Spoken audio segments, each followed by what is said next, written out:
Boa noite a todos. Mais uma noite de encontro com o professor Walter de Andrade. Projeto Iniciação. Boa noite. É com você, Eduardo. Boa noite, Carlos.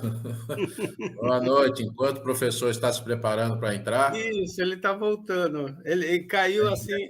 Pronto. O professor a gente dá uma mensagem aqui de saudação ao público que tenha se acompanhado aí a vida e a obra do professor Henrique José de Souza, que hoje já entra na parte 4, e o professor Walter Teixeira de Andrade tem feito aí um estudo maravilhoso, e o público está sendo felicitado em acompanhar esses estudos. Então, fiquem aqui nesse vídeo que temos boas novidades, mas é importante todo mundo que não está inscrito se inscrever no Conexão e ajudar a gente, pôr like, compartilhar, porque é conteúdo de valor que está indo aí para todos, né? Isso. Professor, é com o senhor. Boa noite. Boa noite, meu irmão Carlos Nascimento, meu irmão Eduardo Nunes, a todos os irmãos que estão presentes aqui no nosso encontro, né? Nosso programa, né? Uma honra muito grande, uma felicidade muito grande estarmos aqui, né? O nosso programa, né? Semanal, aos sábados, chama-se Projeto Iniciação. O projeto de iniciação é o projeto mais importante que uma pessoa tem para desenvolver na Terra, né? A pessoa pode ter muitos projetos econômicos, familiares, profissionais, mas o mais importante é o projeto de iniciação, autoconhecimento, né? Esse encontro é destinado a dar a base filosófica e iniciática para aqueles que pretendem seguir o caminho da iniciação. A base, são duas bases fundamentais.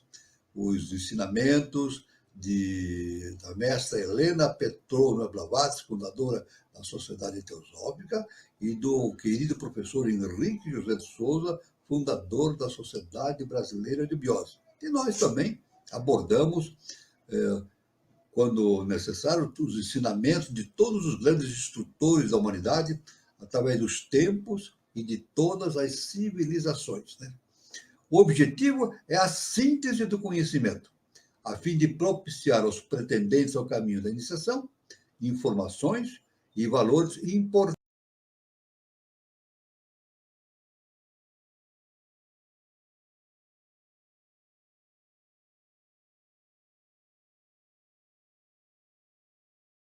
O professor caiu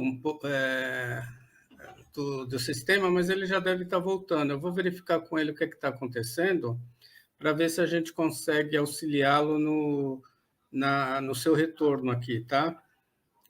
Bom, o professor está falando sobre vida e obra, né, do professor Henrique José de Souza, parte 4, né? Bom, ele voltou. Houve um problema técnico aí, me desculpe, viu? Oi, professor. O senhor precisa de ajuda para a gente ver o... Como? O senhor precisa de alguma ajuda para não cair mais o sistema? Não caiu, não. Foi a digitação minha que foi errada aqui. Tá. As duas vezes eu digitei errado uma coisa aqui que não devia ter feito. Tá. A informática tem essas questões. Precisa tomar muito cuidado, né, na hora de digitar. Isso. Mas tá então, tudo bem.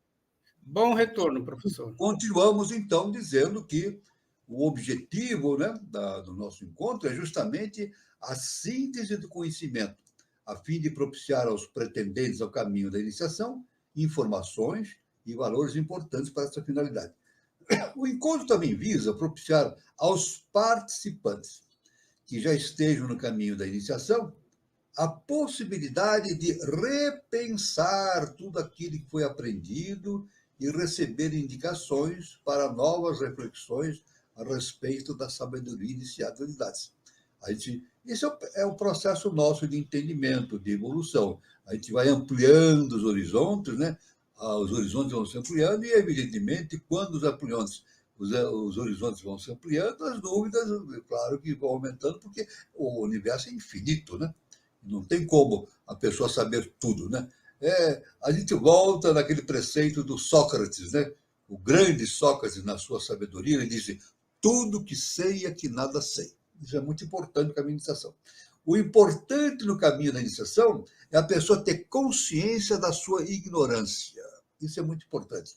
Quando a pessoa tem consciência da sua ignorância diante do universo infinito, da lei cósmica justa e perfeita, ele está no caminho do conhecimento. Porque a pessoa que diz que sabe tudo, não sabe nada. Assim, Sócrates fez esse estudo, foi uma coisa maravilhosa. A pessoa que diz que sabe tudo, na verdade, ela não sabe coisa alguma. Né? Então, esse é o método importante do processo da iniciação. Né? Outra finalidade do encontro é propiciar a reflexão a respeito do momento evolutivo que a humanidade está vivenciando nesse início do século XXI e início da era de Aquários. Né? Estamos vivenciando o quê? Há uma mudança de ciclo. É isso? Uma mudança de ciclo. Essa mudança de ciclo é estudada pelas matérias contidas na ciência iniciática da Blavatsky, do professor Henrique de Souza, é justamente o caminho para a quinta dimensão, um quinto estado de manifestação, que isso aí é estudado na eubiose e na teosofia. Né? Então, aí está, então, para aqueles que já se encontram no caminho da iniciação, o encontro visa trazer para a reflexão o que podemos fazer e realizar para nos elevarmos a um padrão vibracional e evolutivo condizente com aquilo que a lei justa e perfeita planejou para ser desenvolvido pela humanidade no terceiro milênio, ou era de Aquários, né? Ou a época do Maitreya Buda, né? do Avatara Maitreya, né? Avatara Maitreya. Muito bem. Então, nós estamos aqui nós vimos o nosso programa chama-se Projeto Iniciação. A gente pergunta, como é que a pessoa pode começar o seu projeto de iniciação? Na verdade, do início. Então, importante, é necessário que a pessoa se filie a uma escola iniciática. Isso não sou eu que estou falando, os grandes mestres e o professor Henrique de Souza também nos deixa isso bem claro. É necessário que a pessoa se filie a uma escola iniciática.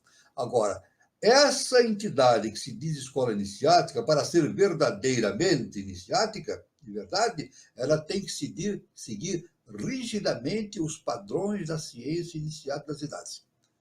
Sem tirar nem pôr, tem que seguir exatamente os padrões da ciência iniciática das idades. Assim é que nos ensinam os grandes mestres. Ninguém consegue fazer o seu projeto de iniciação fora de uma escola iniciática. Isso é desde os tempos antigos, desde a antiguidade. Né? É impossível a pessoa fazer uma iniciação, eu vou numa biblioteca e vou pesquisar e está tudo lá. Não, não é assim. Não é assim. A pessoa tem que frequentar um grupo e tem que receber diretamente de um mestre todas aquelas indicações da ciência iniciada das idades. Aí então ela vai absorvendo aquele conhecimento e vai transformando a si mesmo, não é isso? Em busca do estado de consciência superior, até um dia tornar-se, nessa sequência humana, tornar-se um adepto. Isso é importante, né? Então ele torna-se um ser super-humano. Bom, agora a pessoa diz, como é que eu posso... A pessoa pode escolher a escola iniciática que mais lhe agradar. Mas, de nossa parte, nós convidamos aqui aos queridos amigos que não estão ainda, né, nesse projeto e queiram entrar, que venham fazer a sua iniciação na Sociedade Brasileira de Eubiose. Então a pessoa pergunta, como é que eu posso fazer para começar esse processo? É muito simples. É só utilizar uma ferramenta de busca da internet, né? Coloca na ferramenta de busca Sociedade Brasileira de Eubiose. Vai aparecer o site da eubiose. O site. E o site tem uma riqueza muito grande de informações. E lá no site ela vai encontrar um botãozinho, né? Ela vai ler assim, onde estamos? Então, ela aperta aquele botãozinho, então ela tem a possibilidade de entrar em contato com todos os departamentos da eubiose no Brasil e no exterior. Então ela faz o contato e estabelece o caminho do seu estudo, né? Normalmente, o caminho da iniciação feito na eubiose inicial é feito inicialmente pelo grau peregrino, depois mais 4 graus sequenciais, então totalizando 5 graus. Quando a pessoa totaliza os 5 graus, ela tem o direito de tornar-se membro efetivo da Sociedade Brasileira de Eubiose. Agora, é claro que este ano já não dá mais tempo, já estamos em outubro, daqui a pouco novembro, né? Novembro terminam as aulas, final de novembro termina, né? Mas logo começa em janeiro. Em todo o Brasil, o grau peregrino, já na segunda semana de janeiro, todos os departamentos já estão com o peregrino em funcionamento. Então, o que a pessoa deve fazer? Entrar em contato com um desses departamentos. Claro, da sua cidade, ou próximo à sua cidade. Entrar em contato e ver o que ela deve fazer para fazer a sua inscrição. Então, ela vai receber todas as informações. Para começar no departamento, eu digo as aulas presenciais. Eu estou falando em aula presencial. No departamento em que ela, da sua cidade, ou se ela morar perto do departamento. Se ela não tiver departamento na sua cidade, ou se essa pessoa morar longe de um departamento qualquer, existente no Brasil, ela pode fazer o EAD, ensino à distância. Ela faz através da internet. Olha só, as aulas vêm através da internet. Mas, mesmo assim, é necessário que ela entre em contato com o departamento. Ela não vai encontrar na internet um meio de receber as aulas, a não ser pelo departamento. Ela precisa fazer a inscrição, fazer tudo, deixar bem claro a sua filiação à Sociedade Brasileira de Eubiose, em senha, tudo isso faz parte do processo da informática. Mas aí então, ela pode receber os seus ensinamentos através da informática, né? Do e-mail, né? Então, aí está esta importante informação. Então, desejamos a todos que queiram ingressar na eubiose, né? E esperamos que as pessoas decidam assim. Esse é um convite muito interessante para todos. Muito bom. Nós estamos aqui realizando um estudo sobre o professor Henrique José de Souza, o nosso grande mestre. É um estudo chamado Professor Henrique José de Souza, Vida e Obra. Estamos já hoje a quarta parte. Então, nós vamos continuar. Vai ter a quinta parte, a sexta parte. Você tem mais 2 pela frente, pelo menos. Se não houver alguma possibilidade, talvez, de ampliar mais, mas eu acho que 6 partes já são suficientes para dar uma visão bastante interessante da vida do professor, da eubiose, assim. Aí continuamos com outros assuntos. Né? Muito bem? Que não são outros assuntos. Estão sempre dentro da visão filosófica e universalista do nosso querido mestre, professor Henrique José de Souza. Então, nós vamos aqui fazer, nós já demos esta indicação no primeiro capítulo do nosso estudo, a respeito de informações do professor Henrique José de Souza. Nós não vamos repetir tudo, vamos apenas fazer um resumo da vida do professor, bem pequeno, né?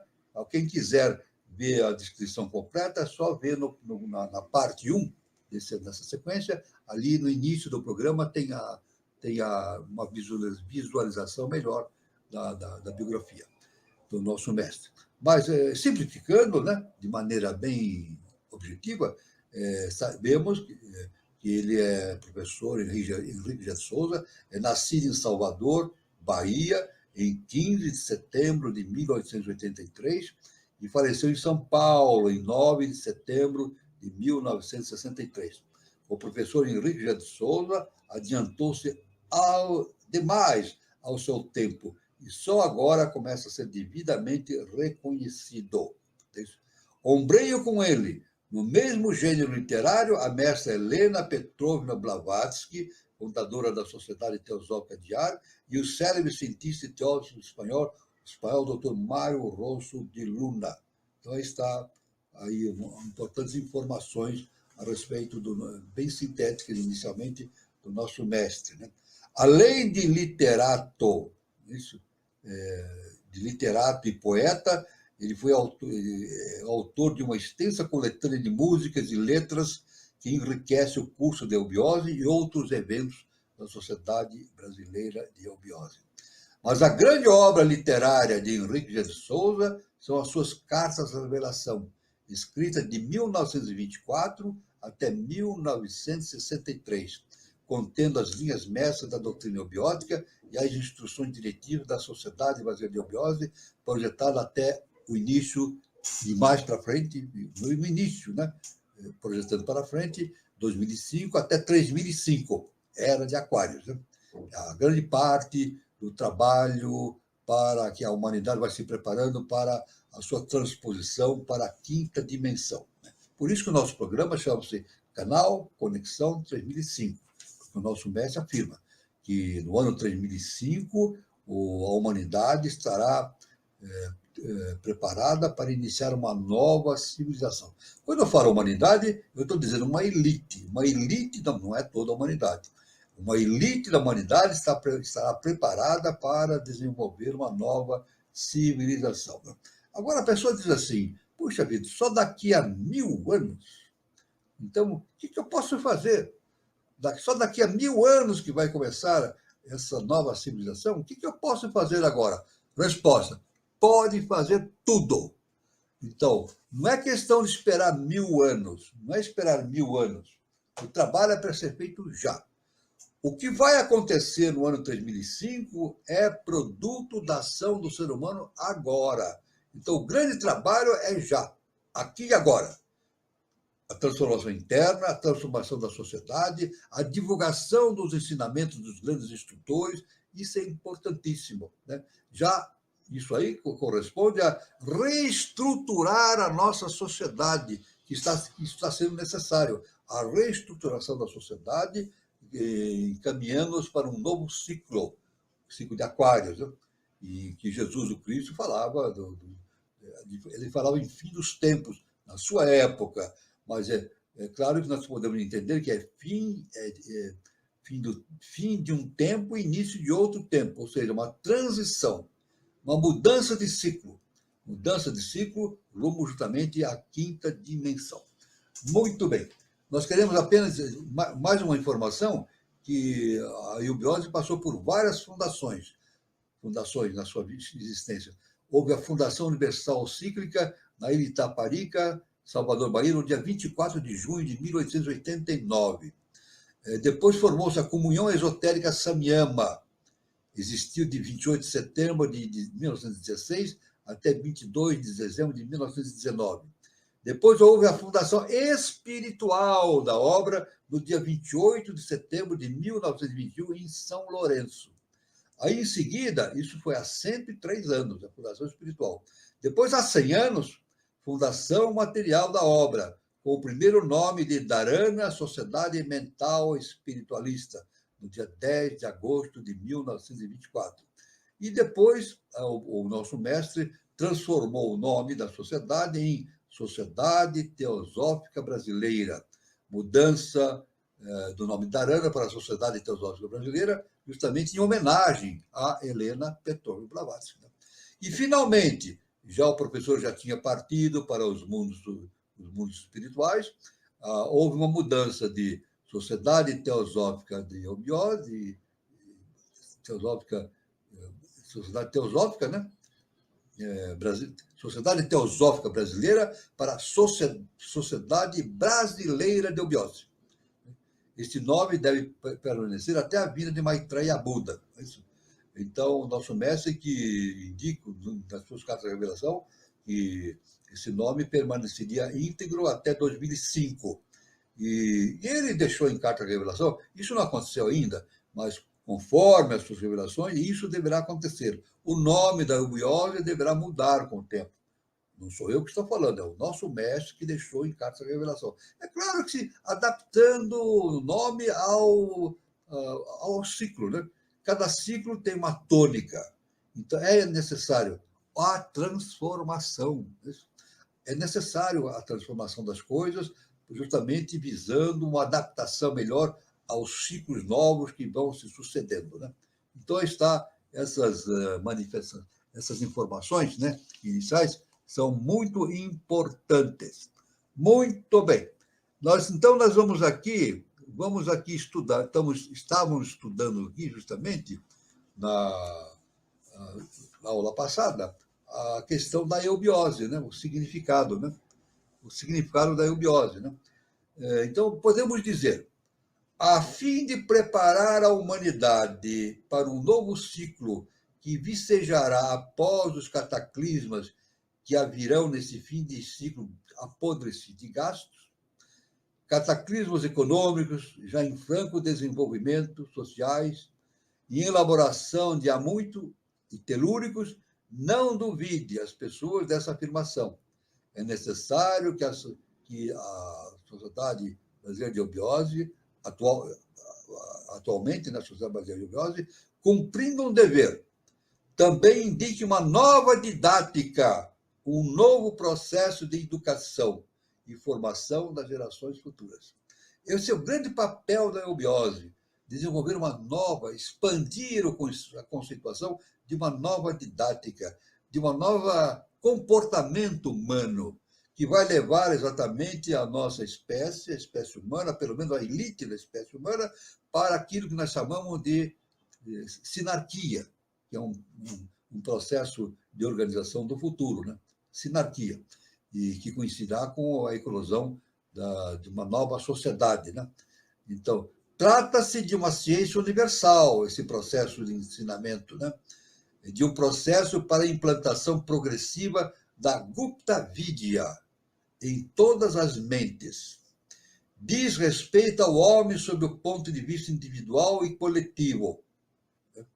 Não é um programa ou doutrina forjada por um grupo de intelectuais românticos, não é isso. Não é algo forjado por um grupo de pessoas. É muito mais do que isso. É algo que vem do alto. Algo que vem do alto através de pessoas que são veículos, né? O professor, um grande veículo, né? Um mestre veículo de todo esse conhecimento, né? Então, não é um programa humano, é um programa super-humano, divino, né? Que vem para ser projetado para a Terra para que se cumpra justamente a lei cósmica justa e perfeita, né? Sabemos que o mundo não a quererá aceitar agora, pois é uma ciência para uso no próximo século. Essa informação que nós estamos passando foi dada no século XX. Então, quando essa informação foi dada da seguinte maneira: informações para o próximo século. Atualmente, século XXI. Já estamos, esse próximo século é o que nós estamos vivendo agora, século XXI. Né? Contudo, os homens são livres, desde já, para abraçá-la ou não. É o livre-arbítrio. As pessoas podem abraçar esse conhecimento ou rejeitar. É o livre-arbítrio. Né? Esta ciência, esta orientação é sugerida pelos adeptos da boa lei, pelos dirigentes espirituais do mundo. Pouco importa se incógnitos para ele. Essas afirmações são categóricas. Não se fundam em uma fé ou em uma convicção formal, mas numa base intrínseca, num conhecimento objetivo. Trata-se da eubiose, ciência da vida bem vivida, isto é, harmônica com a natureza. É um programa de trabalho, um processo para fazer a humanidade evoluir e melhorar. Segundo muitos autores relacionados com, incluindo os ensinamentos do nosso mestre, professor Henrique de Souza, eubiose é sinônimo de naturismo espiritual. A nossa civilização afastou e continua cada vez mais afastando o homem da natureza. Isso é evidente, nós percebemos isso. Né?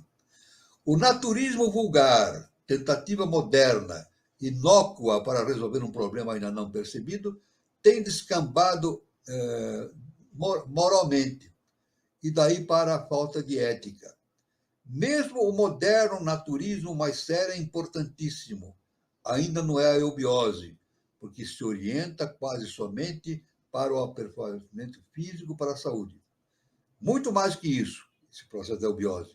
É a tentativa da Hatha Yoga, yoga do bem-estar físico, cujos métodos são muito perigosos, diz os adeptos e verdadeiros yogis. Não se trata na eubiose de uma comunhão com a natureza exclusivamente, do ponto de vista da saúde e da eugenia. A eubiose é um naturismo que atende a esses aspectos e visa, isso que é importante a gente entender, isso é muito importante entender esse naturismo, visa a evolução interna e espiritual da humanidade. Isso é importante. A gente fala muito em evolução da humanidade, né? A ciência, a tecnologia, entende isso como a evolução da tecnologia, da ciência, dos equipamentos, da matemática. Não, não é isso, né?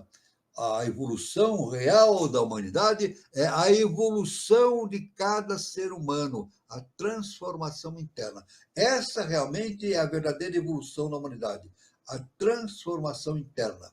Transformar o ser humano num ser superior, num ser que possa entender a sua divina essência, o Deus que está dentro dele mesmo, como Jesus nos indicou, está numa das revelações no Evangelho, né? Jesus falou, vós sois deuses. É isso? Então, somos deuses. Mas como que somos deuses? Por que tantos problemas nós temos se somos deuses? Resposta, porque nós não conseguimos entender a natureza da nossa deidade. Nós somos deuses, mas nos esquecemos disso. Houve uma projeção da mônada, lá do primeiro trono, para os mundos mais densos, e essa projeção esqueceu-se da sua própria divindade. E agora, o processo justamente, o processo de autoconhecimento é fazer com que a humanidade relembre a sua natureza deífica. Cogita do seu melhoramento é um sistema de vida que pretende orientar a ciência e a educação, estabelecer a harmonia social, política, a didática, a moral e o bem-estar dos povos para haver felicidade. Então, nós teremos isso. Teremos um momento em que haverá uma harmonia entre aqueles eleitos, a elite da humanidade que ficar na Terra. Na verdade, as guerras desaparecerão. Aliás, o nosso mestre afirma, né? Numa das suas cartas de revelação, ele diz assim, a guerra é a maior das imoralidades. A guerra conduz a quê? A nada. A guerra só traz sofrimento, desastres econômicos, mortes, sofrimento, né? Então a guerra não conduz a nada. Aliás, a guerra é justamente para satisfazer interesses de pessoas, de grupos, etc, etc. A guerra realmente não tem sentido, né? A humanidade, fluindo nesse sentido do terceiro milênio, irá se afastando cada vez mais das possibilidades das guerras, dos entrechoques entre os povos, porque somos todos um. É isso? Temos muitas diferenças étnicas e sociais, etc., mas somos todos um. Somos vindos do Pai Eterno, da divindade. É isso. O homem moderno, que criou para si tantos instrumentos de conforto, não poderia mais volver ao seio da floresta, como seus ancestrais. É evidente, né? É um absurdo, né? O homem moderno voltar para as cavernas, né? Vivendo primitivamente. Seria um retrocesso. E a eubiose não preconiza retrocesso. A eubiose não ensina o retroceder. Pelo contrário, a eubiose ensina o evoluir para sempre, sempre evoluindo, né? O homem moderno criou uma literatura que possui teatros, cinemas, rádios, geladeiras, fogões elétricos, aviões, máquinas de lavar, passar roupa, telefone, internet, né? Celular, né? Cada vez mais são novidades, né? Então, seria impossível prescindir de tudo isso. Na verdade, a humanidade necessita disso, pelo menos provisoriamente, né?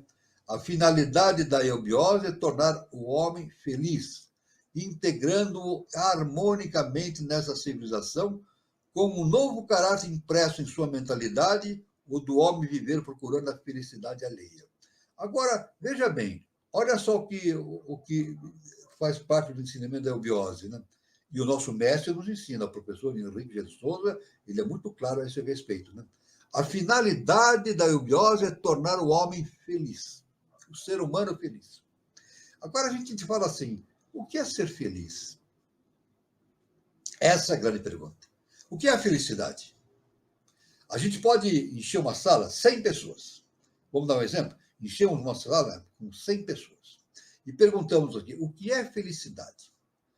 Cada pessoa vai dar uma definição de felicidade diferente, né? Dependendo do resultado evolutivo. Uns vão dizer assim, mais grotescamente, vão falar, ser feliz é ter muito dinheiro. O outro fala assim, ser feliz é ter poder. O outro vai dizer assim, não, ser feliz é ter uma família, né? O outro diz, não, ser feliz é ter um emprego bom, ou então ter uma relação ótima com todas as pessoas, etc. Né? Agora, na verdade, felicidade não é isso. A felicidade, a eubiose torna o homem feliz. Por quê? Ele torna o homem que dispensa a sua própria natureza da egoidade, egoística. É isso? Ou seja, o ser humano é feliz quando? Quando não precisa de mais nada. Olha só o interessante. Quando é que um ser humano torna-se feliz? Quando ele não precisa de mais nada. Agora, se ele não precisa de mais nada, onde ele vai conseguir o que ele precisa? De onde ele consegue? Se ele não precisa mais nada, por quê? Por que isso acontece? Porque ele tem tudo dentro de si. Quando ele torna-se um adepto, um ser iluminado, ele tem tudo dentro de si. Então, ele não precisa de mais nada. Que nem Jesus o Cristo. Vamos dar um exemplo? Jesus o Cristo. O nosso excelso Senhor Jesus Cristo. Né? Ele precisa de alguma coisa de nós? Não, não tem. Ele é um anjo cósmico. Nós podemos dar alguma coisa para ele? De jeito nenhum. Mas ele tem tudo, porque ele conhece, ele tem um conhecimento altíssimo a respeito da lei justa e perfeita. Ele pode nos oferecer coisas, mas não é coisas que ele vai nos dar. A divindade, o eterno, não dá nada para ninguém. Olha, importante esse conhecimento da iniciação. Né?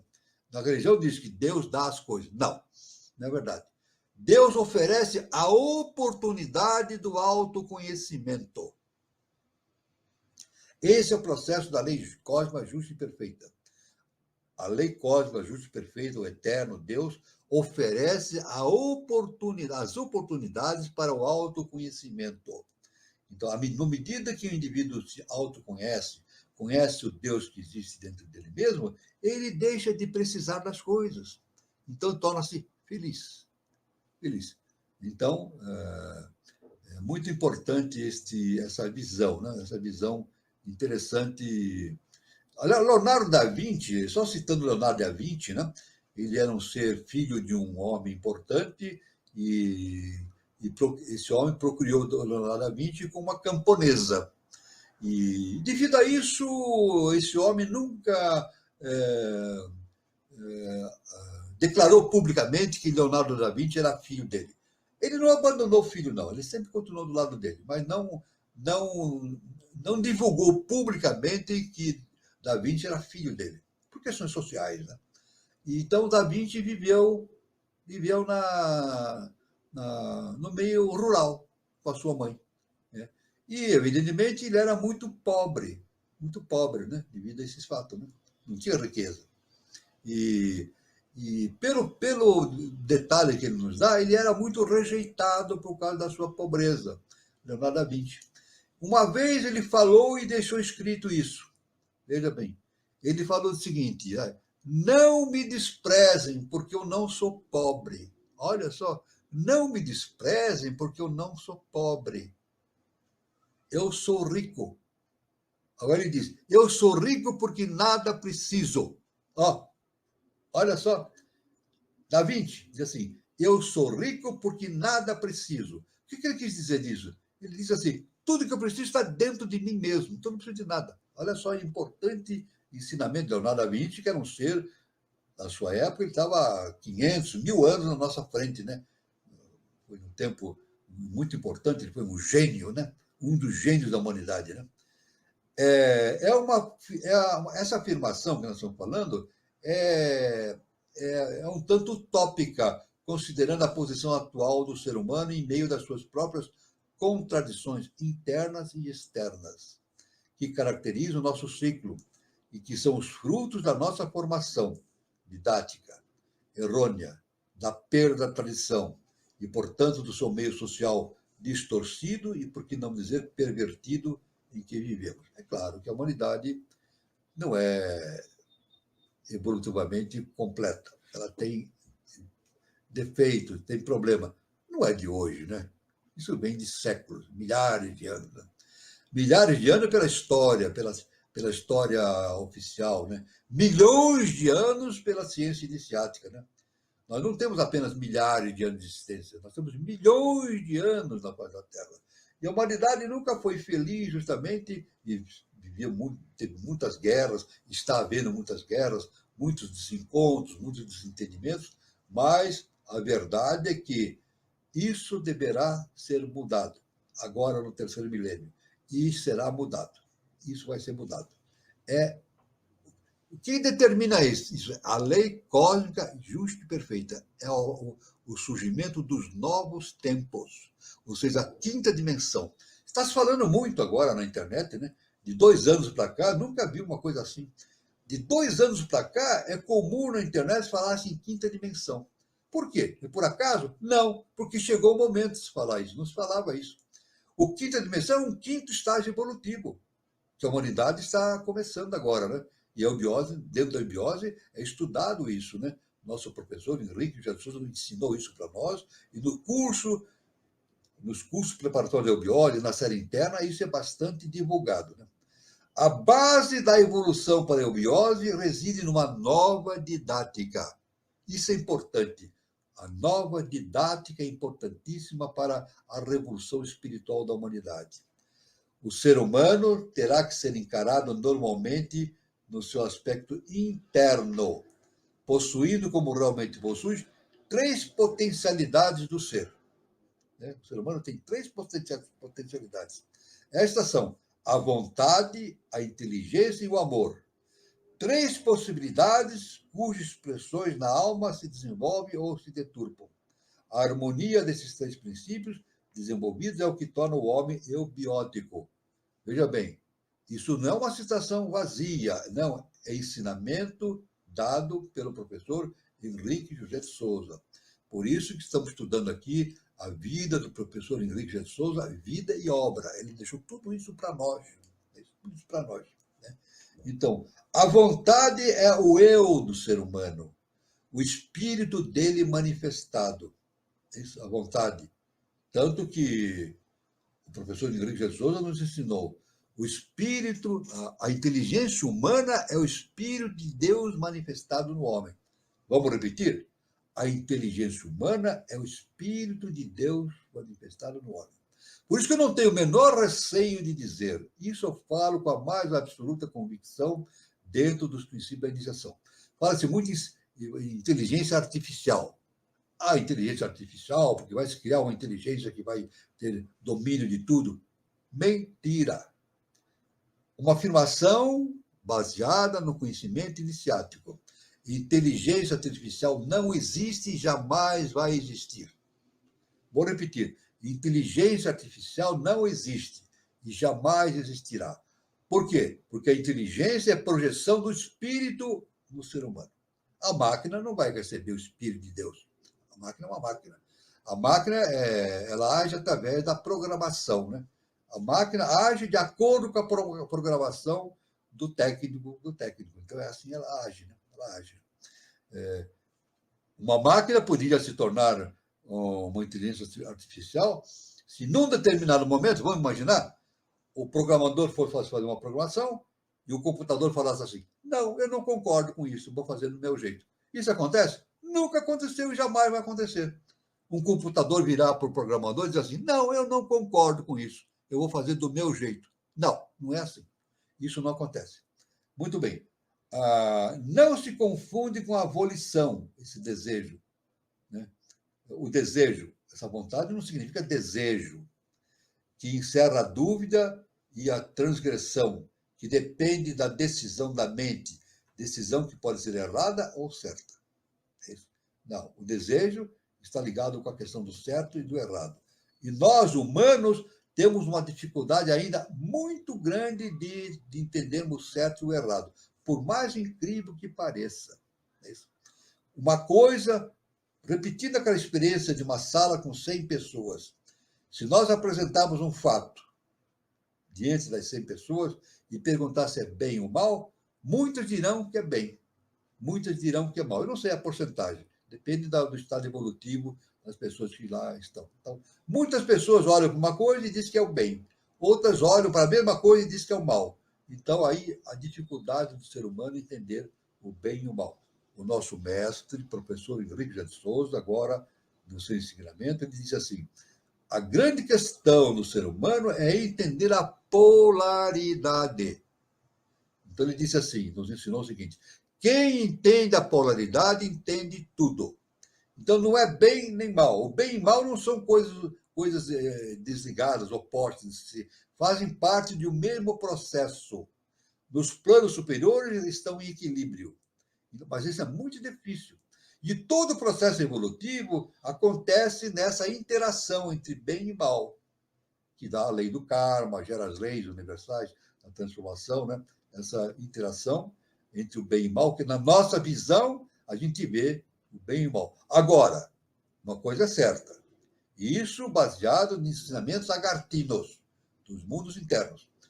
O indivíduo pode não saber o que é o bem e o mal, tem dificuldades, mas ele sabe o que é certo e o errado. Nenhum ser humano ignora o que é certo e o que é errado. Não, isso não. Lei agartina. Toda pessoa, quando faz uma coisa, ela sabe o que está fazendo, se é certo ou se é errado. Ela tem consciência disso, do certo e do errado. Se é bem ou mal, ela não sabe. Ela pode ter dúvidas, mas ela sabe se está agindo certo ou errado, né? Isso aí, sem dúvida nenhuma, né? Muito bem. Ela pode matar uma pessoa pensando que está fazendo um bem, mas não é. Né? Ela está fazendo um mal. Mas, na verdade, esse mal que ela está fazendo está sendo comandado pela lei do karma. Nada acontece por acaso. Então, no momento que o indivíduo faz um mal, ele faz um mal, ele vai responder por isso. Mas, diante da lei justa e perfeita, ele está fazendo um bem. Olha que incrível, coisa incrível. Ele está sendo um cobrador kármico. Nada acontece por acaso. É isso? Então, podemos até dizer que, isso é muito importante, não existem vítimas no universo. Eu vou repetir. Não existem vítimas no universo. O ser humano normalmente fala assim: eu sou vítima. Os outros que cometem erros e me prejudicam. A maioria do ser humano fala isso. Eu sou vítima da sociedade, eu sou vítima disso, sou vítima daquilo, porque os outros fazem coisas erradas e eu que pago o pato. Né? Mentira. Não é isso. Não é isso. Isso não é verdade. Né? Então, o que comanda mesmo é o conhecimento interno do indivíduo. É isso? A pessoa não é vítima. Ela age, ela passa as suas aflições ou felicidade, né? Através da lei do karma justo e perfeito. Nada acontece por acaso. Né? Muito bem. Então, a vontade trata-se da vontade como atualização na alma da suprema potencialidade do ser. Não é o desejo, mas a vontade é a projeção da suprema potencialidade do ser, do Deus, do eterno no homem. A vontade, na sua acepção profunda, é o poder mais elevado do ser humano. Aliás, o notável filósofo alemão Arthur Schopenhauer o entreviu muito bem em sua filosofia. Schopenhauer entendeu muito bem pela sua filosofia. Podemos investigar essa vontade superior? Não, não podemos. Ela escapa à experimentação. Essa vontade superior escapa à nossa experimentação. Não é verdade? É porque Então, é como se eu dissesse assim. Se eu disser para vocês, eu sei o que é Deus, eu estou mentindo. Eu estou mentindo. Se eu disser para vocês, eu sei o que é Deus, eu estou mentindo. Eu não sei o que é Deus. Agora, eu sei de uma coisa é certa. Deus está dentro de mim. Deus está dentro de cada um de nós. Repetindo como Jesus falou, vós sois Deus. Deus está presente em cada um de nós. Não só em cada um de nós. Deus está presente em cada partícula do universo, seja um átomo, um elétron, o que seja, né? Uma planta, um animal. Deus está presente ali, não é verdade? Agora, é claro que o homem, o ser humano, está nessa posição evolutiva, né? Numa quarta posição, em que ele deve entender a existência da divindade dentro de si mesmo. Então, isso aí é uma coisa muito importante, né? Muito importante, né? Muito bem. A vontade, então, assim, a gente podemos investigar essa vontade superior? Não. Ela escapa à experimentação. Ela é que investiga, ela é o sujeito. Não participa do resultado das decisões que este toma em seu arbítrio, mas podemos nos harmonizar com ela. O arbítrio transforma-se em decisão, porque ela, a vontade, existe como energia que impulsiona a decisão tomada. Olha a importância do que nós chamamos de vontade, né?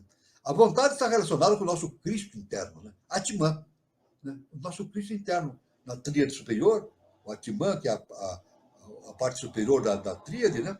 O vértice superior do triângulo é justamente a vontade, é o Atman, o nosso Cristo interno.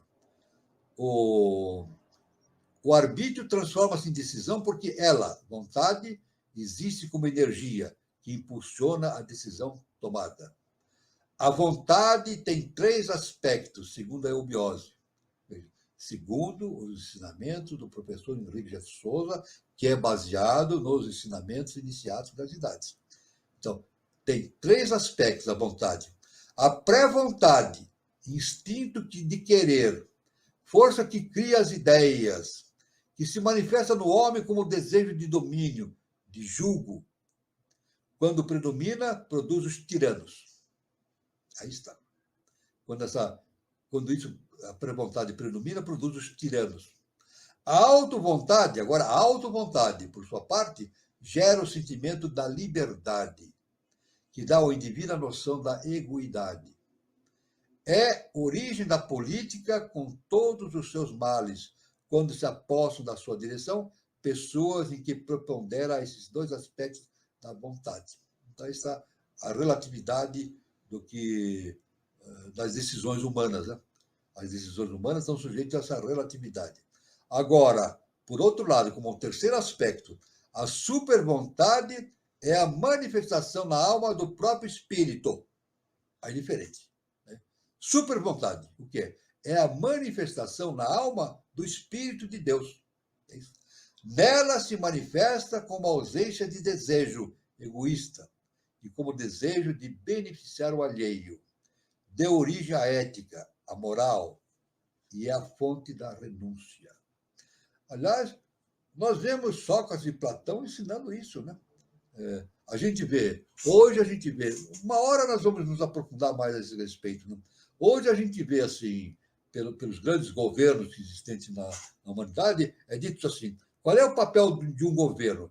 É produzir riqueza, produzir bem-estar para todos, dar emprego para todo mundo e tornar as pessoas felizes, né? Então, agora, na verdade, nós dizemos que tudo isso, na verdade, o processo da outra vontade é justamente o desenvolvimento do autoconhecimento. Desenvolvimento do conhecimento. Eu falei em Platão e Sócrates. Platão e Sócrates, retornando agora no processo de organização social e política da humanidade. Platão e Sócrates, já nos seus ensinamentos, eles diziam o grande papel da nação, né, do governo, O grande papel do governo é desenvolver a ética no ser humano. Aí sim. É justamente o processo educacional. Esse é o grande processo. É tornar o indivíduo ético, o indivíduo condizente com as manifestações da solidariedade, do amor ao próximo. Essa é a noção do Estado. E essa noção do Estado que nós teremos no 3005.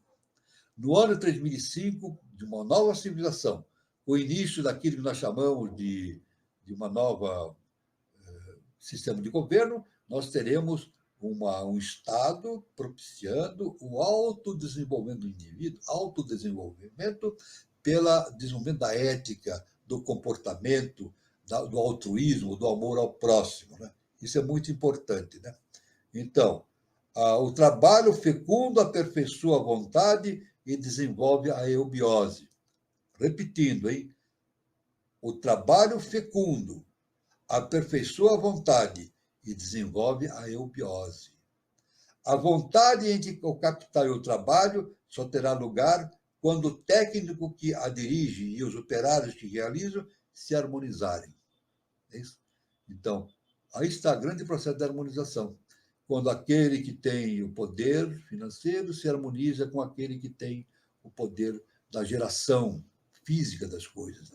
Isso aí, evidentemente, é na parte inferior da instância do governo. Né? Existem outras partes superiores que comandam pelo lado espiritual. Né? Mas o trabalho não pode ser realizado se não encontrar um apoio na inteligência. Aí está. A inteligência fundamental. É por isso que não existe inteligência artificial, jamais existirá. Que a inteligência é a projeção do Espírito de Deus no homem. Então, o trabalho não pode ser realizado se não encontrar apoio na inteligência. Apoio na inteligência quer dizer apoio naquilo que a divindade nos traz para nós, como possibilidade do autodesenvolvimento. Da mesma forma que a vontade tem 3 aspectos, o mesmo acontece com a inteligência. Então, nós temos a pré-inteligência, caracteriza-se pela sensação. A pré-inteligência, um momentinho só, caracteriza pela sensação. A inteligência, a mentalidade, é a que investiga, experimenta e observa. E a inteligência superior é a esfera das abstrações e da ciência pura. Na verdade, a inteligência superior, nessa classificação que nós damos em 3 camadas, é aquela inteligência que serve de veículo para a divindade. É a inteligência quando serve de veículo para os padrões fundamentais da existência do universo. E é isso que é o nosso processo evolutivo. O processo evolutivo nosso é autoconhecimento. Conhecermos, nos lembrarmos da nossa divindade que nós temos dentro de nós. E, evidentemente, como consequência disso, nos tornarmos veículos da divindade. Todos os grandes mestres são veículos da divindade. O mestre, o professor Henrique de Souza, era veículo da divindade. Foi veículo dele, ele mesmo afirmava isso, né? Ele chamava-se um planetário, veículo da divindade. Jesus, o Cristo, foi um veículo da divindade. No Evangelho, Jesus diz assim: eu não faço as coisas por mim mesmo. Pode ver no Evangelho. Jesus diz assim: eu não faço as coisas por mim mesmo. É o Pai que faz as coisas por meu intermédio. Aí ele complementa dizendo: eu e meu Pai somos um. Então ele dizia que não era ele que fazia as coisas. E os grandes mestres falam isso. Helena Petron Blavatsky, ela falava a mesma coisa. Ela dizia o seguinte: todos esses livros que eu escrevi, não fui eu que escrevi. Eu fui veículo dos mestres. HPB fala isso. É isso. E o nosso mestre também fala isso, né? O nosso mestre, ele dá nos ensinamentos, ele não diz assim: eu faço, eu determino. Não. Ele é veículo. Ele foi veículo da divindade, sempre. E fez um trabalho maravilhoso, como todos os grandes mestres, como veículo da divindade. A terceira potencialidade do ser é o amor. Agora é fundamental. A terceira potencialidade do ser é o amor, que também é tríplice. Traduz-se pela pré-emoção, a sensibilidade e os sentidos. O amor propriamente dito, que deu origem à estética e à arte em todos os seus aspectos. E a devoção mística, que traz a sensação de unidade. Esta carrega o sentimento de fraternidade. Então, realmente, a terceira potencialidade mais importante do ser humano é o amor.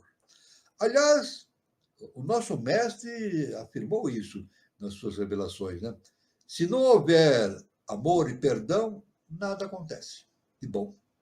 É isso. Jesus falava isso, né, também, né? Deus é amor e perdão.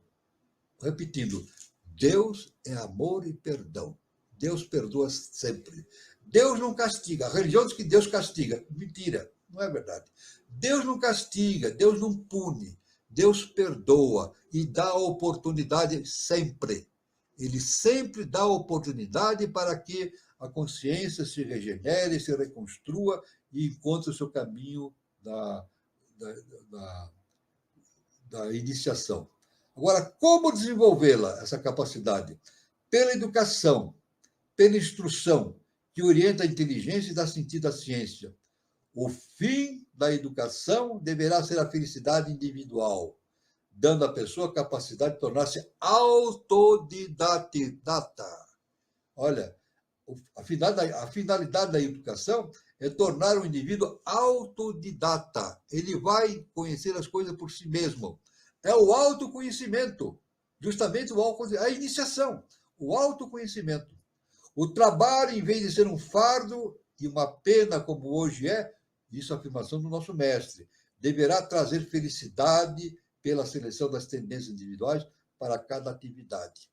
Então, a tendência do ser humano não é considerar, pelo processo evolutivo, não é considerar o trabalho como um fardo, um peso. Não, o trabalho é algo importantíssimo para a evolução do universo, de si mesmo e do universo como um todo, né? O trabalho deve dar prazer.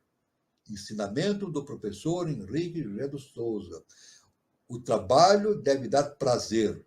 Do contrário, não será absolutamente eubiótico, como indica a própria etimologia dessa palavra. O trabalho, sendo feliz, é fecundo, porque aperfeiçoa a vontade e auxilia o equilíbrio interno, fazendo predominar no eu a supervontade, quintessenciando a pré-vontade e a auto-vontade. Traz espírito de unidade e fraternidade, que é da esfera da devoção mística, na potencialidade, amor.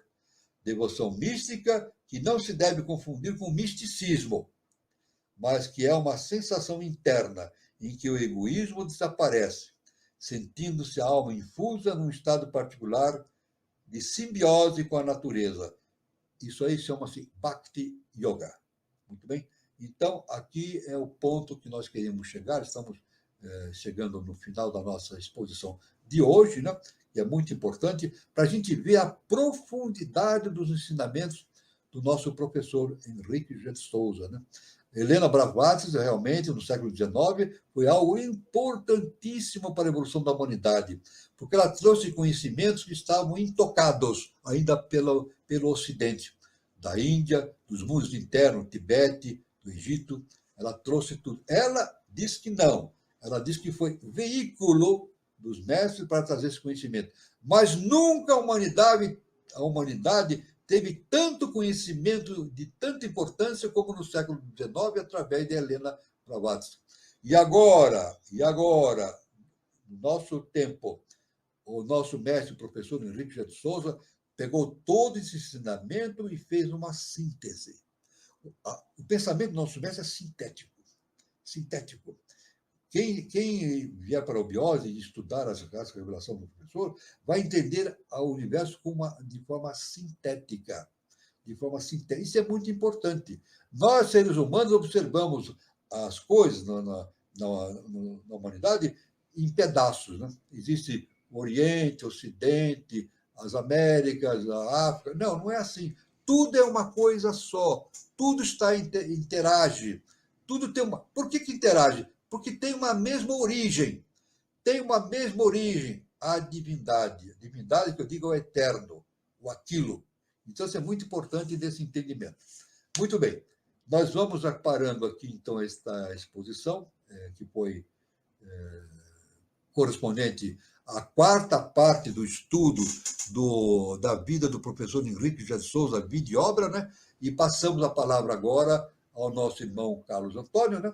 Ele vai dar início às considerações, dar oportunidade para todos aqueles que estão aqui no nosso encontro possam manifestar-se, fazer perguntas, fazer comentários e assim por diante. Muito bom, professor. O interessante é isso, né? Falar de JHS, a gente acaba aprendendo muito mais do que a gente imagina, professor. E a humanidade, professor, é difícil, né? Como que é difícil a humanidade? Por exemplo, muitos não conseguem enxergar essa essência divina por causa do ego, o ego que impede a pessoa de enxergar e esse ego que acaba ela fazendo muita destruição dela e de tudo. É isso. O que determina essa separação do ser humano com a consciência divina é o ego, a personalidade. Por isso, repetindo, Jesus, o Cristo, deixou ensinado o seguinte: conhecereis a verdade e a verdade vos libertará. Eu não canso de falar isso porque é importantíssimo. Jesus disse: conhecereis a verdade e a verdade vos libertará. Nenhuma religião explica isso. O que é conhecer a verdade? É conhecer a nós mesmos. Nós conhecemos a verdade através do autoconhecimento, nos conhecendo, descobrindo a essência ilimitada que existe dentro de nós, o Deus interno. E Jesus falou: quando a gente conhece essa verdade, nós nos libertamos. É a nossa liberdade. A religião não fala isso. A gente pergunta: qual é a liberdade? Eu vou conhecer o Deus interno que existe dentro de mim, ou de qualquer um, passa a conhecer o seu Deus interno. E quando uma pessoa atinge esse estado, ela se liberta do quê? Se liberta de si mesmo. Se liberta de si mesmo. Jesus afirmou, está escrito no Evangelho, né? No mundo tereis aflições, mas não se desesperem, porque eu venci o mundo. Jesus falou: eu venci o mundo. Então, o processo da iniciação, processo justamente iniciático, do autoconhecimento, é a pessoa vencer o mundo. Vencer o mundo, o que é? Vencer a todos, o mundo inteiro que está fora de si, não, é vencer a si mesmo, transpor essa barreira, né? Tirar esse véu que nos separa da divindade que existe dentro de nós mesmos. Nós temos a divindade dentro de nós. A divindade está aqui, um véu aqui, e mais para cá tem a personalidade. A personalidade olha para o Deus interno, mas vê apenas o véu. Por isso que o Nelson Messi diz que o importante é o desvelar. Temos que desvelar. Desvelar quer dizer tirar os véus. Por isso que Blavatsky escreveu 3 livros fantásticos chamados Isis sem véu. Isis significa a mãe divina, o segundo trono. Então ela fala assim: Isis sem véu. Nós temos que tirar esses véus que nos separam de Isis, o segundo trono, que é a mãe eterna, a nossa mãe eterna, né? A mãe eterna. Então, esse é o processo, então, do desvelar. Muito bom, professor. A Eliana, ela fez uma pergunta.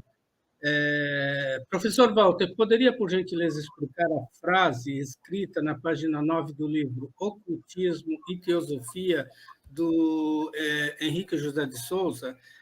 A mim pouco importa o que eu sei, importa sim o que ainda não sei.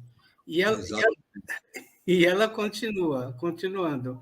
Nada mais grato para o eleito do que aquilo que ele jamais verá, nem mesmo com os sublimes olhos do espírito. O que mais amo é aquilo que eternamente continuará oculto. Exatamente. Eu vou dar um exemplo que faz parte da filosofia.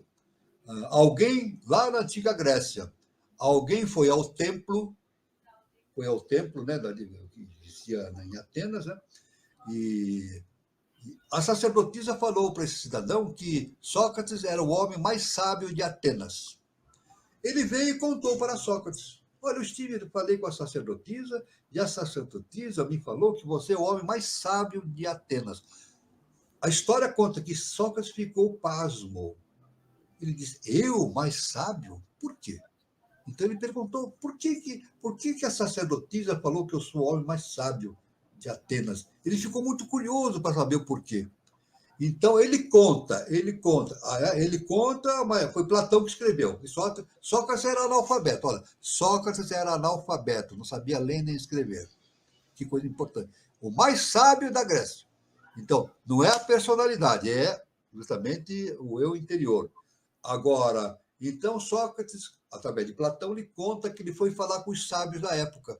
Girou por Atenas, conversou com os sábios, conversou. Depois de um certo tempo, ele se recolheu à sua casa, ao seu lugar de meditação, e chegou à seguinte conclusão. Todos esses sábios com quem eu falei, eles dizem que sabem muito, sabem tudo, mas não sabem coisa alguma. É isso. Aí ele disse assim, mas eu nada sei, mas tenho consciência da minha ignorância. Então, aí, por isso que Sócrates falou, tudo é que sei e que nada sei. Então, agora, o indivíduo que sabe a extensão da sua ignorância é um sábio. Aquele que diz que sabe tudo não sabe nada, é um ignorante.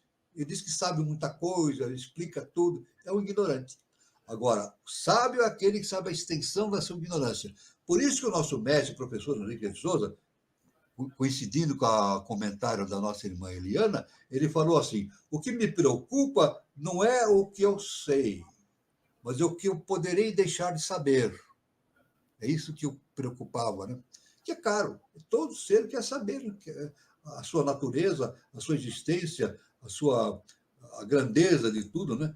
É claro que a gente fala os grandes mestres, mas mesmo os grandes mestres, por maior que seja nessa humanidade, eles não têm ainda acesso ao eterno. Isso é verdade.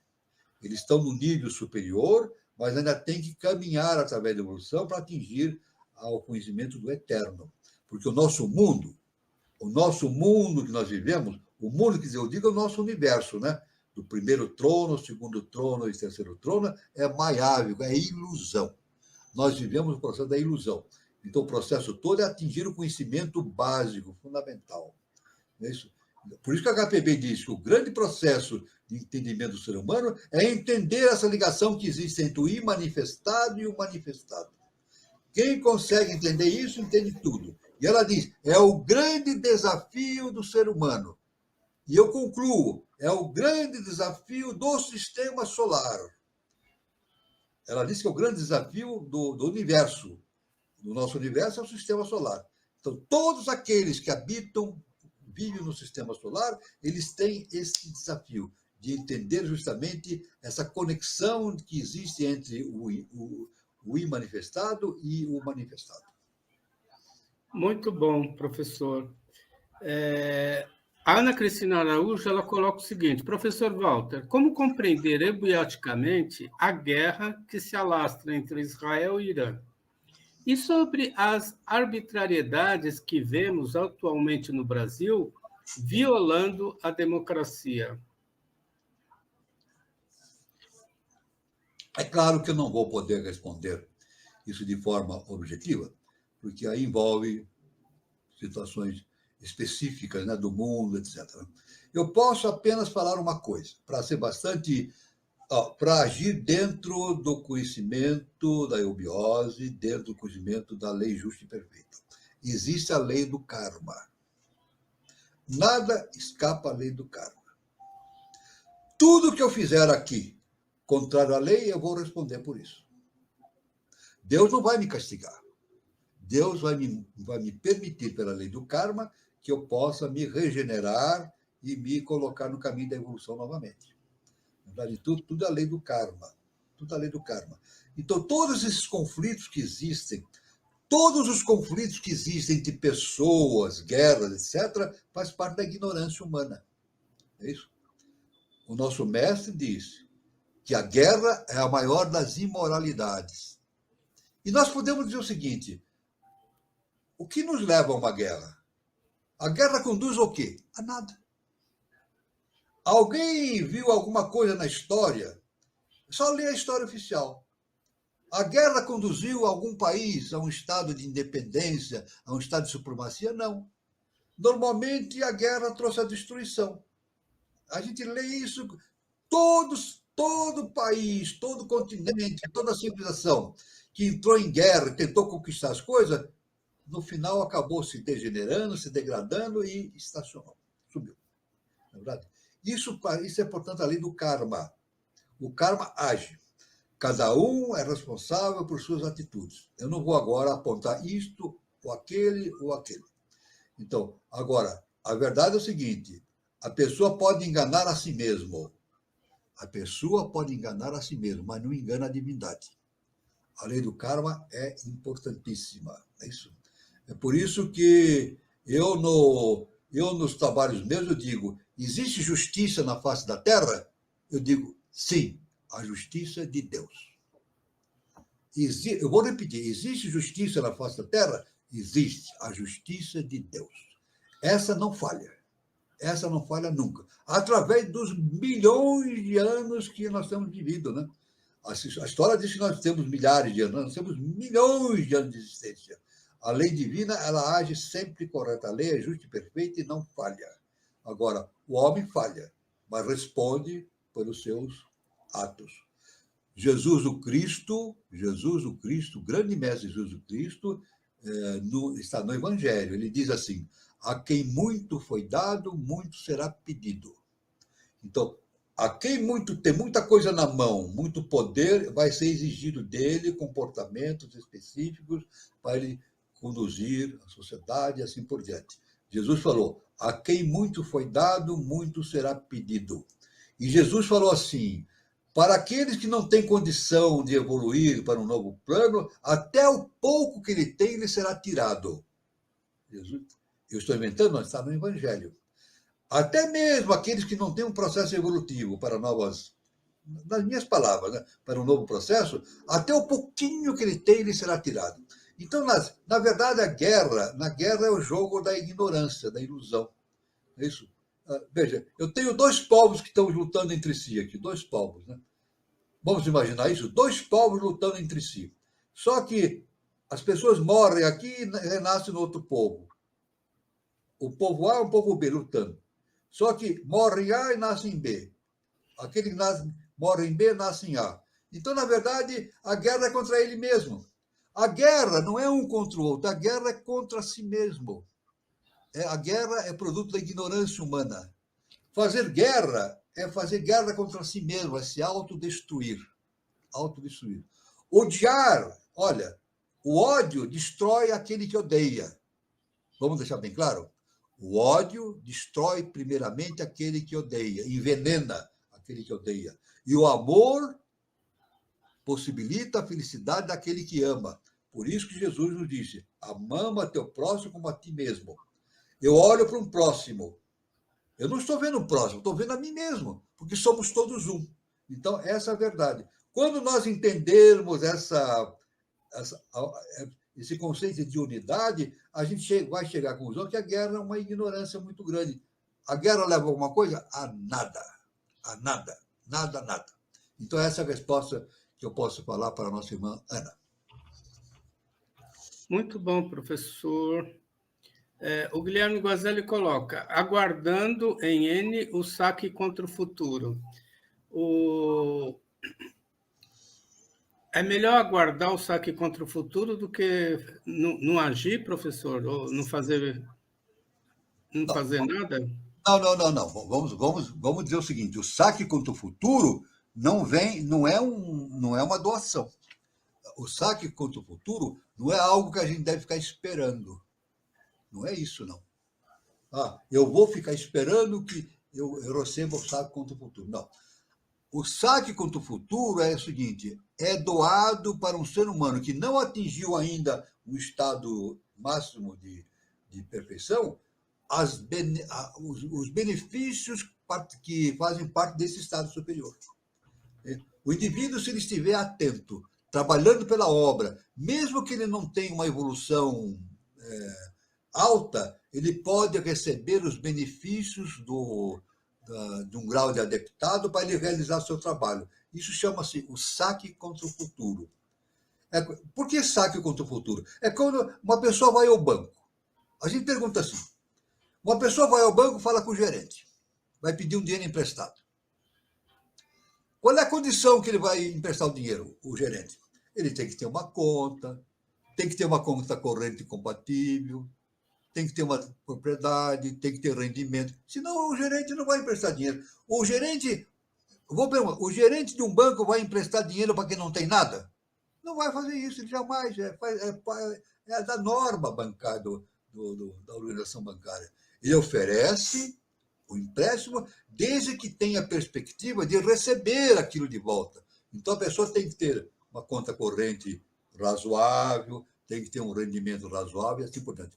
Isso, agora o gerente pode falar o seguinte, olha, suponhamos que o gerente fale, vai um sujeito muito sem posse nenhuma, pede dinheiro para o gerente. O gerente fala assim, eu vou te emprestar. Aí o sujeito fica abismado. Aí o gerente fala assim, eu vou te emprestar aquilo que você ainda vai ganhar. Isso chama-se saque contra o futuro. O gerente fala assim, eu vou te emprestar aquilo que você ainda vai ganhar. Isso acontece com o ser humano. Quando o ser humano se dedica à divindade, se dedica ao trabalho com perfeição, com honestidade, e a sua vida para difundir o bem, o amor, a fraternidade, mesmo que ele não tenha uma condição espiritual ainda elevada, ele recebe o saque contra o futuro. Então, saque contra o futuro não é algo que devemos aguardar, é algo que devemos pôr em prática já, para termos direito ao saque contra o futuro. Recebermos do futuro, né, aquilo que nós ainda vamos receber mais para frente. Então, essa é a explicação que eu dou de maneira prática a respeito do entendimento sobre o saque contra o futuro. Muito bom, professor. A Eliana Teixeira coloca, amar o oculto seria estar com a mente aberta ao novo, sem cristalizar, ou se refere ao imanifestado? Veja bem, amar o oculto. Eu não posso amar aquilo que desconheço. Eu não posso... Amar o oculto... É interessante essa pergunta, amar o oculto. Eu devo amar o quê? A tudo. O meu amor deve ser universal. Agora, no momento... Uma coisa é certa, no momento que o indivíduo desenvolve o amor, o oculto vai desaparecendo. É isso? A grande transposição do indivíduo para além do oculto, atingindo o conhecimento da verdade, é o amor universal.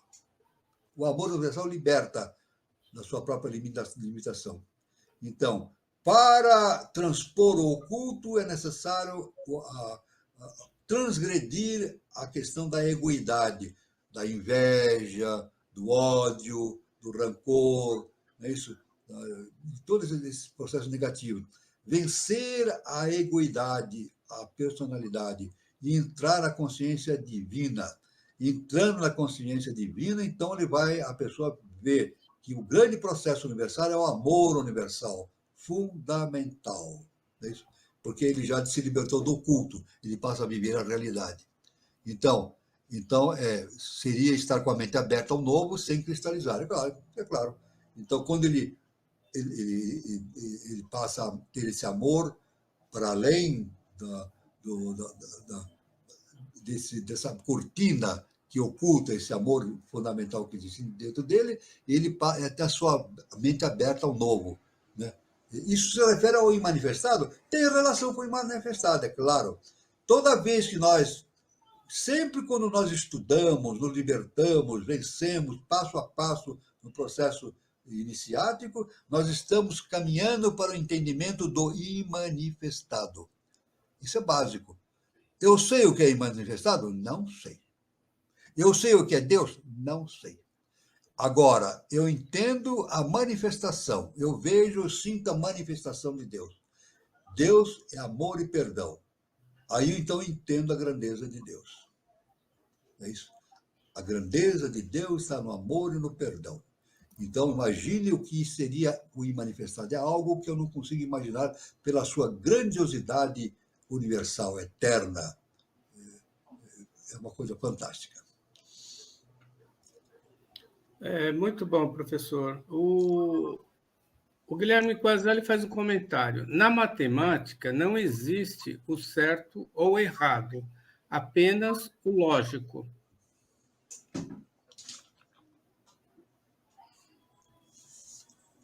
Sim, lógico. Agora, eu posso dizer o seguinte: o que é a lógica?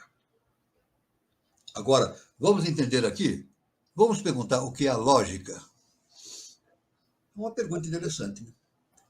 Quem trouxe o conhecimento da lógica para o mundo ocidental? Aristóteles. Até hoje se estuda nas universidades a lógica aristotélica.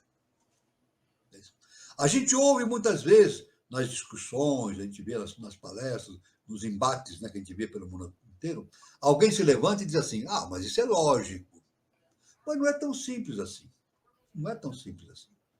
Então, a lógica aristotélica se fundamenta no seguinte: tem as premissas, tem o processo lógico e tem o conhecimento da verdade. Agora, como é que a pessoa consegue a verdade? Quando ela aplica o conhecimento da lógica e as premissas são verdadeiras. Isso é muito importante. A lógica nos leva ao conhecimento da verdade quando nós trabalhamos com premissas verdadeiras. Quem trabalha com premissas falsas aplica o processo da lógica e atinge o conhecimento falso. Esse é o que falei, né? É o conhecimento aristotélico que vale até hoje. E é um conhecimento universal. Por isso que nós temos que, no processo da iniciação, fazer justamente essa diferenciação, né? Justamente das bases do conhecimento. O que é verdadeiro, o que não é verdadeiro. Para ter um raciocínio lógico e atingir a verdade. Eu não posso trabalhar com coisas falsas. Se eu trabalhar com premissas falsas, eu vou atingir o quê? Não vou atingir a verdade. Eu vou ficar na ignorância. Então, esse é o processo da lógica. Agora, na matemática não existe o certo e errado, aí depende da... Aí só um matemático poderá dizer, somente um matemático, né, que é versado no assunto, pode entrar nesse tema do certo ou do errado através da matemática, né? Agora, uma coisa é certa, a matemática é um veículo. É isso? A pessoa pode dizer assim: nós vamos evoluir quando a matemática evoluir, quando os equipamentos evoluírem. Não, não é verdade. Isso é mentira. Nós vamos atingir a verdade quando nós evoluirmos a nós mesmos, nos tornarmos veículos do eterno, nos tornarmos veículos das consciências superiores. Aí sim, atingimos a verdade, né? Esse é o processo, então, do atingimento da verdade, né? Muito bom, professor. Eu vou passar uns recados, professor. Vamos ver se aparecem mais perguntas. Pois não. Eu vou dar uma olhadinha também. Tá. Eu quero falar sobre a nossa próxima roda de conversa. Aqui no canal Conexão 3005, toda terça-feira tem a sua roda de conversa. E dia 8 de outubro, agora, terça-feira agora, sempre no mesmo horário, às 20h40, terá um evento cultural, que é entre a Conexão 3005 e Sumaré, que é o Departamento da Eubiose de São Paulo. E o tema é a consciência e a ação dos verdadeiros discípulos de José Henrique de Souza diante da situação atual do mundo e da obra. Quem falará sobre esse tema é o Dr. Márcio Bontempo, ele é médico, nutrólogo, clínico geral, ele tem 106 livros, um dos pioneiros da medicina integrativa e holística. E ele vai também abordar como lidar com os desafios de um mundo em transformação individual e coletivo, segundo os preceitos de José Henrique de Souza. Os mediadores serão Daniela Troncoso e Roberto Barbosa, e o tema é muito interessante. Eu espero que vocês prestigiem, tá? O Dr. Márcio Bontempo, ele tem uma notariedade nesse assunto, então ele vai passar muita informação bacana para a gente. Prestigie, tá?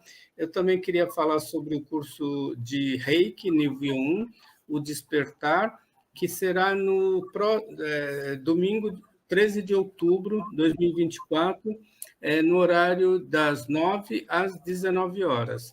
Então, é quase o dia todo, né? O Reiki é uma técnica japonesa que equilibra e restaura a energia do organismo e favorece a capacidade de cura. Então, o curso é presencial, tá? Com a Luzia Mayumi, Noni Yama, que é o mestre, o professor de Reiki, e as informações e inscrições pode ser feito nesse telefone que está aí, que é o WhatsApp também. É prefixo de São Paulo 11, 97162-3838, Luzia. E o endereço do Departamento da Eubiose do Sumaré é esse que está aqui, ó, Rua Paracuê, 188, São Paulo. Ele fica próximo do metrô Vila Madalena, tá? E eu também queria aproveitar e falar sobre o espaço Shakti Nova Era. O Espaço Shakti Nova Era é um centro de terapias holísticas que tem a sua sede na cidade de São Lourenço, sul de Minas. Quem estiver passando por São Lourenço, faça uma visita, o endereço está aí, é Praça Helena Jefferson de Souza, 38, anexo 1, São Lourenço, Minas Gerais. Para mais informações, aqui está o telefone WhatsApp, que é o prefixo 35 de São Lourenço, e o telefone é 99756-6874. Aqui também tem o endereço do Instagram, @ShaktiNovaEra. Lembrando que tem filiais no Departamento da Eubiose do Distrito Federal, Brasília, e também 2 endereços em São Paulo, no Departamento de Santana e Departamento do Sumaré. Prestigie. Bom, era isso, professor. Deixa eu ver se tem mais alguma pergunta. E aquela, Guilherme Guazello Neto, eu acho que entendi que o saque contra o futuro é o ser capaz de descobrir o agora. Eu acho que esse aqui, eu acho que entendi. Que o saque contra o futuro é o ser capaz em descobrir o agora, assim sendo, aparecerá o reino de Deus dentro de nós. Exatamente. O Guazelli fez uma afirmação maravilhosa. É isso mesmo. O ser e o agora. Né? Então, o ser capaz de descobrir o agora é trabalhar com vontade específica pela evolução. Isso aí supera as próprias limitações do indivíduo. A divindade observa o indivíduo que, mesmo não evoluído, está se dedicando ao trabalho incessante pela evolução dos seus irmãos e de si mesma, então a divindade projeta sobre ele os conhecimentos do futuro, enriquece a sua possibilidade de existência. Né? Então a divindade está sempre pronta para favorecer esse desenvolvimento. Isso é o agora, realmente o agora. Né? Tanto que nós falamos em passado, presente e futuro, mas na verdade o tempo não existe. O tempo é o agora, o aqui e agora. Né? A física quântica já chegou a essa conclusão também. Está chegando a essa nova conclusão para a física. Né? O tempo é inexistente. Não só o tempo, o espaço também. Né? O espaço é inexistente. Então, o que vale é o aqui e agora. O que a pessoa está fazendo nesse exato momento. E ela estando trabalhando eficientemente, se dedicando pela obra do Eterno, ela recebe todos os auxílios que ela precisa para continuar trabalhando pela obra de cada vez melhor. Ok, professor. Viu, professor, apareceu uma pergunta agora, deixa eu ver, é Patrícia Almeida. A grande questão do mundo é conhecer a polaridade. Entendendo essa lei, a gente entenderá que tudo são meias-verdades, que o mundo não existe a verdade absoluta? Exatamente. A questão toda é a polaridade. O nosso mestre afirma o seguinte: quem entende a polaridade entende tudo. Né? Então, veja bem. O exemplo que eu sempre dou, de maneira bem simples, né? O indivíduo faz mal para outro. O indivíduo A e o indivíduo B. O indivíduo A faz mal para o indivíduo B. Ele, na sua consciência, ele está querendo fazer o mal. Mas isso não acontece por acaso. Se aquela pessoa recebe o mal, é porque o karma dela está sendo cumprido. Não é isso? Então, aquele que faz o mal é um cobrador kármico. Na verdade, aquele que está fazendo o mal, ele está fazendo um mal na sua consciência, mas está fazendo um bem pela lei do karma. Então, vê, o mal e o bem estão alinhavados. O bem e o mal estão alinhavados, não é verdade? Hoje nós temos no planeta Terra justamente uma grande preponderância das forças das trevas. Nós temos uma preponderância em todos os sentidos. A força das trevas, nós sabemos, são as forças do mal. Elas agem no mal, mas elas estão se autodestruindo. As forças do mal vão se autodestruindo, porque é o caminho da destruição.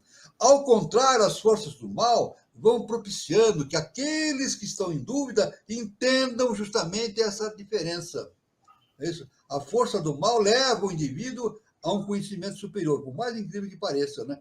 Ele compara, verifica a situação e vai percebendo a diferença que existe entre os comportamentos, vai vendo o que é bom, o que é certo, o que é errado e assim por diante.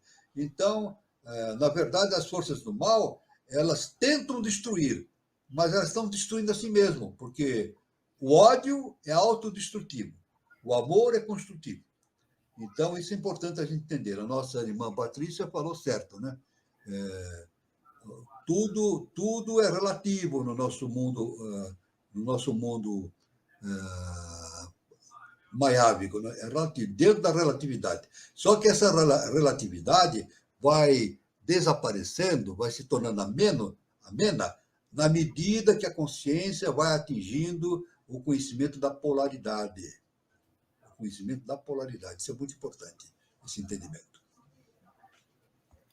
Muito bom, professor. O Eduardo Herbomel, ele comenta, muito bem, professor Walter, premissas verdadeiras, premissas falsas é igual sofismas.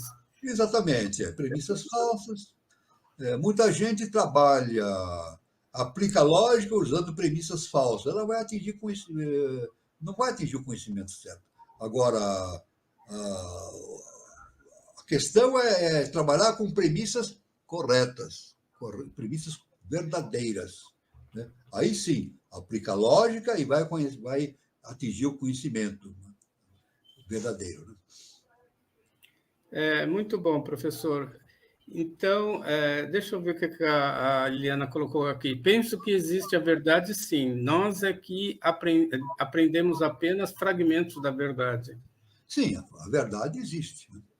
A verdade existe, mas a verdade é fragmentada em nós porque existe um véu entre nós e a verdade. Não é isso? Agora, não é a verdade, é a própria consciência divina em nós. O que é a verdade? É o Deus interno que existe em nós. Só que o nós que dizemos é a personalidade. Existe a personalidade, o véu e o Deus que existe dentro de nós. Então a questão toda é vencer, tirar esse véu para conhecer a verdade.